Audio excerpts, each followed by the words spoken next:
room 510. Mm-hmm. I picked this room as one of my favorite rooms. Mm-hmm. There's a reason that I picked it, and it's these rooms, and you know this well. Mm-hmm. Setting up a hi-fi show is sometimes tricky. You Yes. don't know what you're going to walk into. This son of a gun over here. It kind of sucks. Yeah. It kind of sucks. Yeah. And so what I started noticing right away, and I was kind of bummed about it, is everybody's imaging was kind of out of whack. Sure. And I noticed it on a lot of these setups. Mm-hmm. Center image was shifted. Yeah. Things were just not right. Mm-hmm. And I walked into this room and it was right. And I was like, oh, okay, so somebody has done something and was Right. mindful about That would be Clayton, or the speakers simply do a don't better. care. Yeah, Right? exactly. Yeah, Right. And that's kind of what I was thinking about. I'm not It's like, sure. Is it the design of open baffle? Who knows, right? Mhm. They don't care. Right. And so that was the first thing that I noticed. And I was like, that's good. Second thing that I noticed, because I was in one of the other spatial rooms with these same speakers, Mm-hmm. sounded pretty good. Right. When I heard this, Mhm. I was like, oh mama. That's the spatial sound. There Right. was heft, there was weight, Yeah. there was authority. Mm. We were playing records, Yeah. which I was like, Yeah, now yeah, we're talking. And Yeah. so there was some drive to this, Mm. and that was really exciting. Yeah. Tell us a little bit about this guy. Well, a bit interesting. This is actually the first version of the hybrid integrated. Yeah. We have two versions here at the show, and it's a long story, but anyway. So this was introduced last year. The other unit we have is more current. Yeah. Okay, they're both hybrid integrated. This is MOSFET with a tube preamp. The other uses bipolar transistors and has some more advancements. So this is kind of first step in the evolution. Yeah. And the second one is the next step in the evolution, which is close to completion, Okay. but similar in concept. Yeah. And both hybrid, high current, 200 plus watts a channel and 8 ohms. Okay. So yeah, well, quite frankly, I brought a different prototype which wasn't quite ready for prime time, and this was brought as a backup Yeah. because we didn't know what was going to happen, Right. and so that's why. But yeah, it's one step in the process of this new product. When you're talking about an integrated amplifier versus a preamp and a power amp, so you're combining these two, you're marrying these two. Are there new challenges or different challenges as a designer that you have to take into consideration when you are doing that? There can be.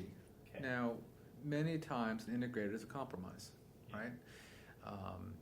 The reason you have a separate preamp and a separate amp, they can both be optimized in and of themselves. Their own power supplies, their own everything. Yeah. And historically, the integrated's been, kind of a so-so preamp and a so-so amp, and it's cheaper, etc.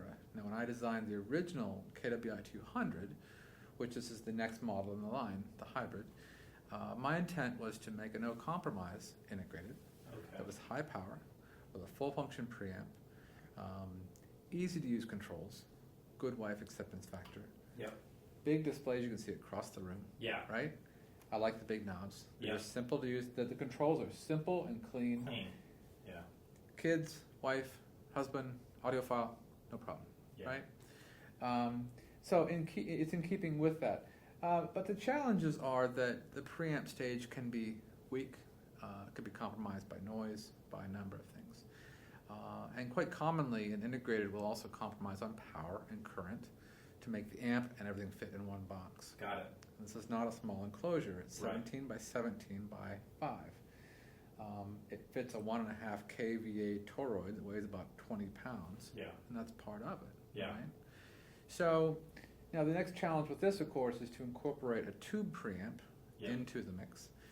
And there are challenges with that. Noise, high voltages being present, etc. The other unit we have here, outwardly they look very similar, but the final evolution in the design was to make everything inside modular. So there's something like 12 PCBs, printed circuit boards, in the final design. Couple of reasons, the biggest of which being that in the field, say East China, right, a service issue comes up, and I say, all right, which channel? What's going on? Right. Pull the cover, unplug this PCB, stick a new one in, off you go. Yeah.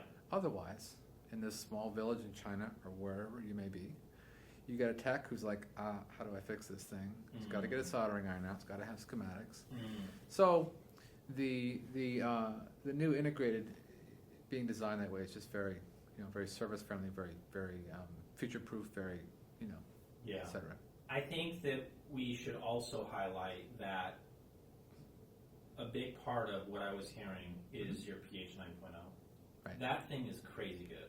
Right. Like, for the folks that haven't checked out my review, I'll leave the links down below. Right. But honestly, like, it's exceptional. It's at its. I hate saying at its price point because the truth is, Dan, and this is the truth, no BS. I've heard more expensive phono preamps that I would still come back to this and go, is it really? I almost feel like saying, do you really need more? Right.